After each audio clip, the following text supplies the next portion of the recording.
Bonjour, donc aujourd'hui je vais faire une vidéo sur l'enfer, une courte vidéo, et ça va être pour prouver que l'enfer est un lieu de tourment et que c'est pas un endroit où ceux qui y vont cessent d'exister, mais qui seront tourmentés pour toujours.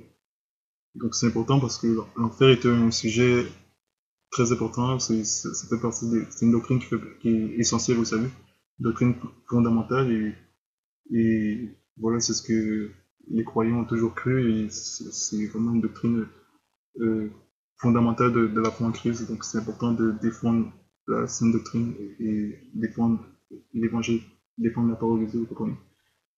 Donc voilà, c'est important que les gens comprennent que l'enfer est un lieu de tourment et que les gens qui y vont sont tourmentés, sont conscients de ce qui les arrive et que voilà que ils vont être tourmentés pour l'éternité.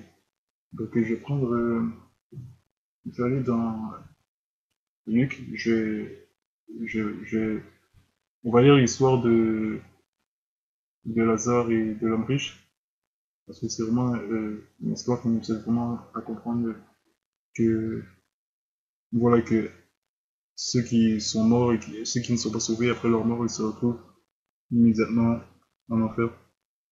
Voilà, dans Luc, chapitre 16.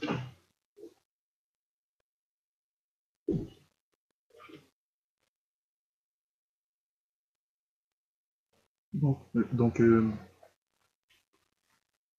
donc voilà, Luc, chapitre 16, au verset 19, il est dit: il y avait un certain homme riche qui était vêtu de pourpre et de fin lin et qui vivait pompeusement chaque jour.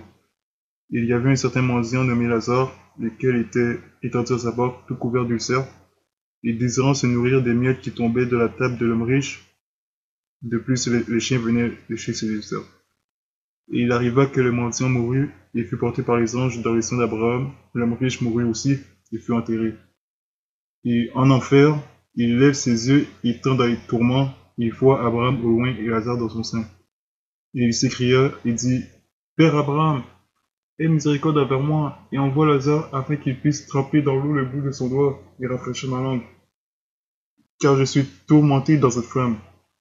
Mais Abraham dit: Fils, souviens-toi que pendant ta vie, tu as reçu tes bonnes choses, et de même Lazare les mauvaises choses. Mais maintenant il est consolé, et toi tu es tourmenté. Donc ouais, il est tourmenté.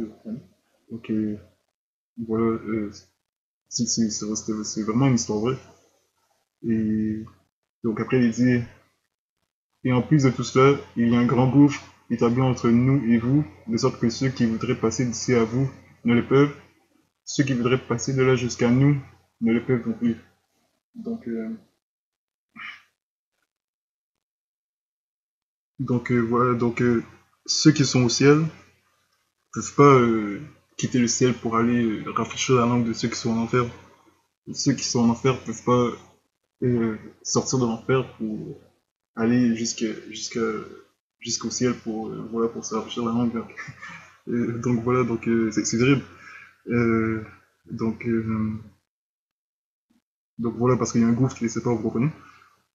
Après, il est dit au verset 27, euh, alors il dit: Je te prie donc, Père, que tu l'envoies à la maison de mon Père, car j'ai 5 frères, afin qu'ils puissent leur témoigner de peur qu'ils ne viennent aussi dans ce lieu de tourment.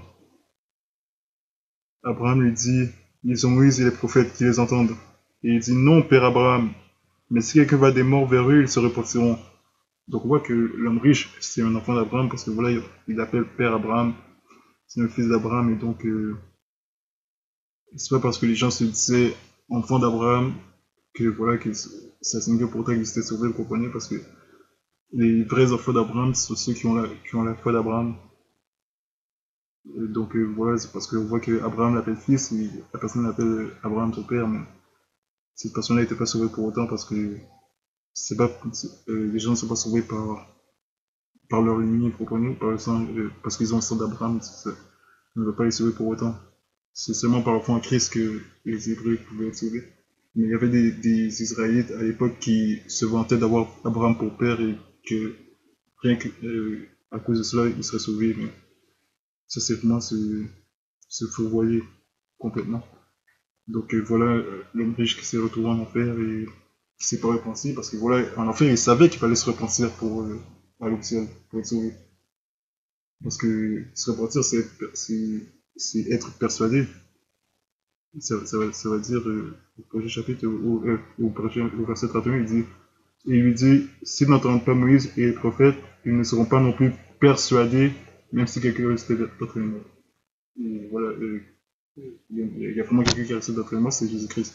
Mais quand même, il restait d'entraînement, les gens n'étaient pas persuadés qu'il était le Messie. Donc c'est ça, il s'agit d'être persuadé que Christ est le Messie. Il faut être persuadé qu'il faut croire en lui pour être sauvé. Parce que voilà, c'est pas parce que les gens se repentent de leur péché, c'est pas en se repentant de leur péché que les gens seront sauvés, parce que se repentir de ses péchés, c'est une œuvre. Et on ne peut pas être sauvé par les œuvres, mais seulement par la foi en Jésus-Christ. C'est pour ça que les gens doivent être persuadés de croire en lui.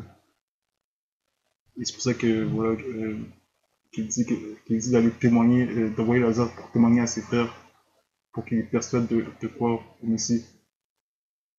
Et donc, voilà, on voit que voilà, l'homme riche est tourmenté, et c'est terrible parce qu'on apprend beaucoup de choses dans cette histoire, que voilà, ceux qui sont en enfer, c'est des gens qui ont soif, et ils aimeraient, que les gens viennent leur rafraîchir la langue, et c'est terrible.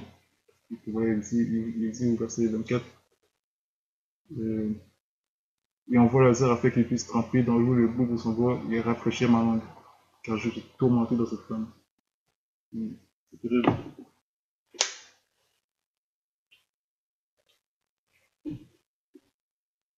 Donc, l'enfer est vraiment un lieu terrible. Euh, donc, vraiment, c'est pas du tout, c'est pas du tout que les gens vont, que les gens, ceux qui y vont, sont, cessent d'exister ou sont anéantis, mais non, c'est vraiment des gens qui sont conscients et voilà, qui sont tourmentés dans une flamme terrible. Et c'est vraiment un lieu qui dépasse notre entendement, qui dépasse l'imagination. On peut même pas imaginer à quel point c'est terrible. Donc, après ça, je vais aller dans Apocalypse, Révélation, chapitre 14.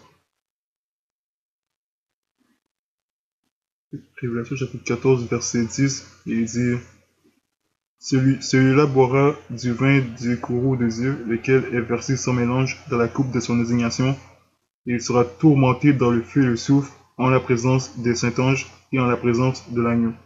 Et la fumée de leur tourment s'élève pour toujours et à jamais, et ils n'ont aucun repos, ni jour ni nuit, ceux qui adorent la bête et son image, et quiconque reçoit la marque de son nom. Donc encore un passage qui prouve que les gens sont vraiment tourmentés. Les gens en enfer sont vraiment tourmentés. Voilà, ça dit qu'ils n'ont point de repos. Nous les croyants qui sont sauvés, nous qu'on va au ciel, on, voilà, on sera consolés, on sera dans le repos. Et déjà, au moment où on met notre foi en Christ, on est déjà entré dans notre repos. Mais eux, c'est le contraire. Eux, quand ils vont en enfer, ils n'ont point de repos. Donc c'est terrible. C'est c'est- c'est terrible parce que voilà, ça veut dire qu'ils seront tourmentés dans la présence des saints-anges et dans la présence de l'agneau. C'est ce qui prouve encore que c'est Dieu est présent en enfer aussi. Et c'est Dieu qui tourmente les âmes des gens damnés en enfer. C'est important que les gens comprennent ça. C'est important, c'est crucial, c'est vraiment une doctrine cruciale et fondamentale. Donc voilà, c'est pour ta vidéo pour parler de ça parce que c'est un sujet très important, parce que c'est clair que les chrétiens qui enseignent que qui enseignent la doctrine de l'annihilation, c'est clair que ces gens-là ne sont pas sauvés et qui n'ont pas compris l'évangile et qui n'ont pas compris l'amour de Dieu, qui n'ont pas compris la justice de Dieu, parce que c'est juste que Dieu punit les gens damnés en enfer pour gagner. Mais voilà, si les gens ne sont pas tourmentés en enfer, c'est vraiment que Christ est mort pour rien. C'est vraiment ces gens-là, ce qu'ils font, c'est vraiment c'est rejeter vraiment l'œuvre que Christ a accomplie à la croix. C'est très grave ce que ces gens disent, parce que voilà, il y en a beaucoup qui enseignent cette doctrine. Je parle avec beaucoup de chrétiens sur Facebook, et j'ai l'impression que la plupart croient que l'enfer, il y en a qui me disent que l'enfer n'existe pas, et que Voilà, ils vont toujours vous dire la même chose, que c'est mal traduit, et que la bonne traduction, c'est la GN, tout ça, ils vont dire que la GN, c'est la vallée de Hinnom et tout ça, et tout ça dans le but de vous enseigner que, voilà, que ceux qui iront en enfer vont cesser d'exister. Tout ça pour essayer d'enseigner que l'enfer signifie la destruction totale et que les gens ne peuvent plus exister. C'est vraiment une fausse doctrine, donc c'est important de réfuter cette doctrine parce que ça amène des gens en perdition. Donc, voilà, donc c'est tout pour cette vidéo, donc je vous dis à bientôt et soyez bénis.